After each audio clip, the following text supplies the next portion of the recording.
मारवाड़ी सम्मेलन गुवाहाटी शाखा के कोरोना जागरूकता मिशन में आपका स्वागत है।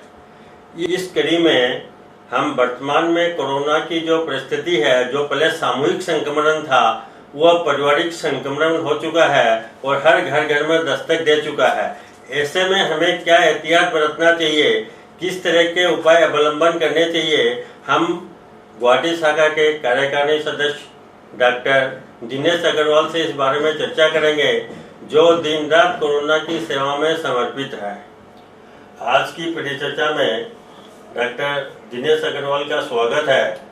हमने पिछले 3 भागों में कोरोना संबंधित जानकारी साझा की थी।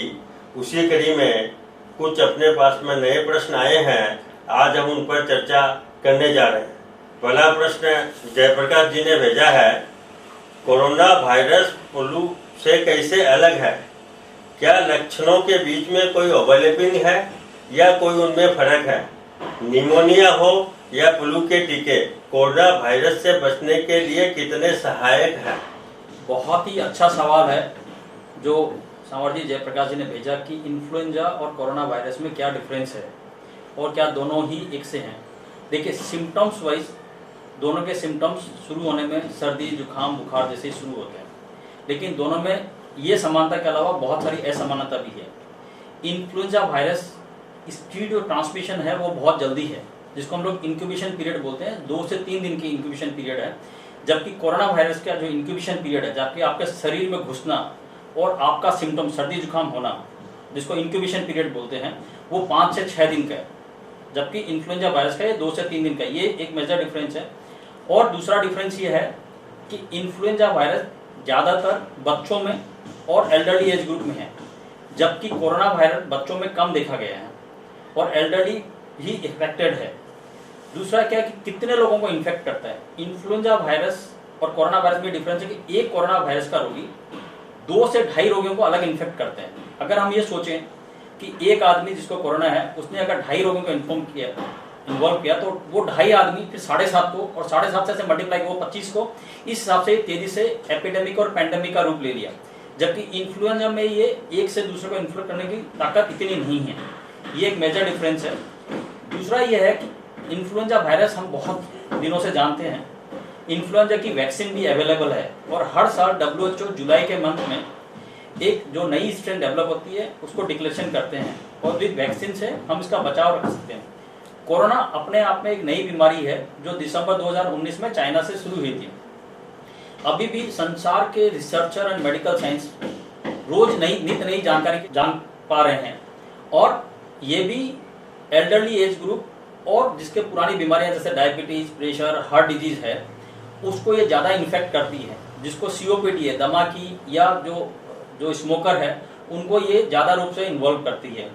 तो ये, और इसकी मोर्टेलिटी, अगर हम सोचें मोर्टेलिटी मतलब कितनी मौतें कोरोना से होती है, कोरोना से जो मौतों की संख्या है वो संसार भर में 3 से 4% है अभी तक।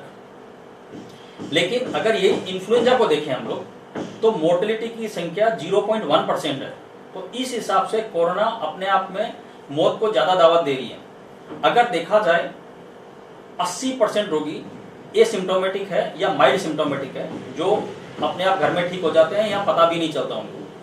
15% मॉडरेट टू सीवियर कैटेगरी में आते हैं, जिनको ऑक्सीजन की जरूरत पड़ती है लंग इन्वॉल्वमेंट का, और 5% ऐसे रोगी हैं जो वेंटिलेटर की आवश्यकता होती है, जो कि इन्फ्लुएंजा में ये बहुत कम देखा जाता है। अगर इन्फ्लुएंजा के साथ दूसरा इन्फेक्शन नहीं होता है, और या 65 साल से जिसकी उम्र ज्यादा है, जिसको हम लोग एल्डरली बोलते हैं, या उसके साथ उनको डायबिटीज, प्रेशर, हार्ट की बीमारी या लंग्स की बीमारी है, तो उसमें ये ज्यादा सीरियस होता है। तो ये मेजर डिफरेंस है, ये समानता है।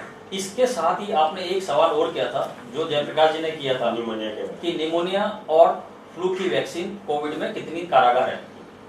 आज तक अभी तक कोविड-19 के लिए कोई वैक्सीन नहीं बनी है, और संसार भर में 20 से ज्यादा वैक्सीनों पे काम चल रहा है, लेकिन कोविड की कोई भी श्योर शॉट वैक्सीन नहीं आई। लेकिन WHO और जितनी भी बॉडीज है वो रिकमेंड करती है कि दोनों के सिम्टम्स जैसे फ्लू के और कोरोना के सिमिलर से हैं, और दोनों अगर एक साथ हो जाए तो ये डेडली कॉम्बिनेशन हो सकता है। इसलिए हर आदमी को अपने आप को निमोनिया और फ्लू की वैक्सीन को लेटेस्ट स्ट्रेन जो है वो लगा लेनी चाहिए। सो आप एक और एक 11 होने की जगह, बड़ी बीमारी करने की जगह आप कम से कम एक से बचे हुए रहें। इसलिए ये कोरोना से डायरेक्ट नहीं बचाएगी वैक्सीन, लेकिन आपको फर्दर कॉम्प्लिकेशन से बचाने में मदद कर सकती है।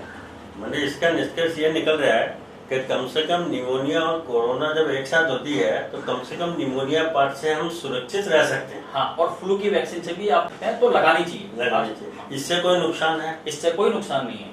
ये अभी भी WHO की रिकमेंडेशन और कम्युनिटी ऑफ इन्फेक्शन डिजीज की रिकमेंडेशन में है कि हर आदमी को हर साल फ्लू की वैक्सीन लगानी चाहिए।